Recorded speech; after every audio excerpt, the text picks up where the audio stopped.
जब मुल्क आजाद हुआ उसके बाद आज ही के दिन आईन संविधान इसको लागू किया गया, जमहूरी मुल्क का निजाम कायम किया गया। आज सबसे बड़ा चैलेंज है इसी को बचाने का। कुछ ताकतें हैं जो इसी संविधान को रौंदने का काम कर रही है, आईन को रौंदने का काम कर रही है। आज सबसे बड़ा चैलेंज यही है कि ये संविधान को कैसे बचाया जाए। MIM पार्टी का जो मिशन है कि जिस तबकात को सिर्फ वोट बैंक के तौर पर हमेशा से इस्तेमाल किया जाता रहा है, चाहे वो दलित समुदाय हो, चाहे वो पसमानदा तबका हो, चाहे वो आदिवासी समाज के लोग हो, चाहे वो अल्पसंख्यक समाज के लोग हो, इनका सिर्फ आजादी के बाद आज तक वोट लेने के लिए ही इस्तेमाल किया जाता रहा है। MIM पार्टी चाहती है कि हम इस दबे कुचले लोगों की आवाज बनकर सदन में काम करें, सदन में मजबूती के साथ इनके हक हुकूक की लड़ाई लड़ें। आप देखते होइएगा इस वक्त कि जो अपोजिशन का काम अगर कोई पार्टी कर रही है, कोई लीडर कर रहा है, तो वो एक नाम है बैरिस्टर असदुद्दीन ओवैसी का। चाहे वो किसी समाज के लोग हो, अगर उस पर जुल्म होता है तो सबसे पहले अगर कोई आवाज उठती है तो वो बैरिस्टर असदुद्दीन ओवैसी के जरिए।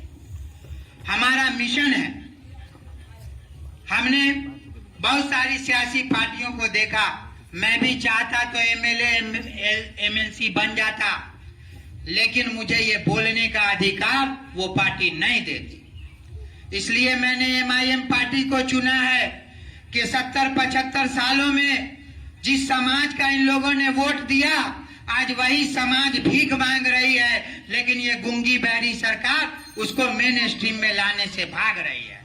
MIM पार्टी अगर मजबूत होती है तो मैं ये दावे के साथ कहूंगा कि सबसे पहले अगर किसी को मजबूत किया जाएगा तो वो इसी गरीब दलित समाज के लोगों को आगे बढ़ाने का काम किया जाएगा। मैं चाहता हूं कि एक एक घर में अब MIM पार्टी का झंडा लहराया जाए और जो फिरका परस्त ताकतें हैं उसको इस समाज से भगाया जाए। अब ये समाज मोहब्बत की भाषा चाहता है, भाईचारगी का माहौल चाहता है, नफरत को भगाना चाहता है। इसलिए बिहार में भी MIM पार्टी घर घर तक पहुंचने का काम कर रही है। लेकिन ये काम इतना आसान नहीं है मेरे भाइयों। ये काम तभी अंजाम तक पहुंचेगा जब आप लोगों का साथ मिलेगा।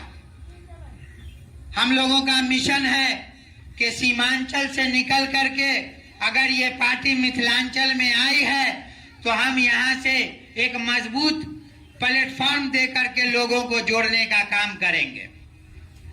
अभी चूंकि हम लोगों का एक मिशन है कि 5 लाख लोगों को जोड़ा जाए, इसकी तहरीक हमने शुरू कर दी है। लेकिन उससे पहले एक अहम मामला आ गया कि जिस सरकार में हम लोग अपने हक हुकूक की बात करते हैं, उसने अभी हमारे जबान पे हमला कर दिया। उर्दू को खत्म करने की ये सरकार साजिश रच रही है।